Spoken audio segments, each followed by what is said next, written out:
തങ്കമണി സഹകരണ ആശുപത്രിയുടെ നേതൃത്വത്തിൽ സൗജന്യ മെഡിക്കൽ ക്യാമ്പും ഹെൽത്ത് ചെക്കപ്പും സംഘടിപ്പിച്ചു. മഴയെത്തും മുമ്പേ ആരോഗ്യം ഉറപ്പാക്കുക എന്ന ലക്ഷ്യത്തോടെ തുടങ്ങിയ ക്യാമ്പ് സഹകരണ ആശുപത്രി founder and director CV Varghese ഉദ്ഘാടനം ചെയ്തു. അസ്ഥിരോഗ വിഭാഗം, ശിശുരോഗ വിഭാഗം, ശ്വാസകോശ വിഭാഗം, ജനറൽ മെഡിസിൻ തുടങ്ങിയ വിഭാഗങ്ങളുടെ പരിശോധനകളാണ് പ്രധാനമായും നടത്തിയത്.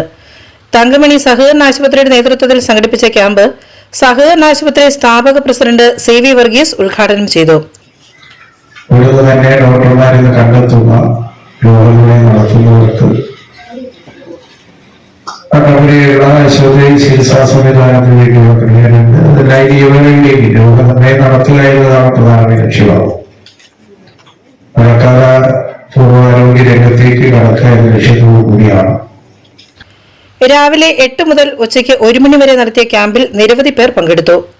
ആരോഗ്യ പരിശോധനയോടൊപ്പം ആവശ്യമുള്ളവർക്ക് സൗജന്യമായി മരുന്നുകളും വിതരണം ചെയ്തു. സഹകരണ ആശുപത്രി പ്രസിഡന്റ് KU വിനു അധ്യക്ഷത വഹിച്ചു. സഹകരണ ആശുപത്രി managing director Saji Thadathil, administrator Lalji Joseph, coordinator Sabu TJ എന്നിവർ ക്യാമ്പിന് നേതൃത്വം നൽകി. Doctor John K Amos, doctor Sanjana Sara Baby, doctor S Krishnapriya, doctor Anvins Kariya, doctor Joel Rajan, doctor Maria Elizabeth Jacob തുടങ്ങിയവർ പരിശോധനകൾക്ക് നേതൃത്വം നൽകി. Idukki vision news, Idukki.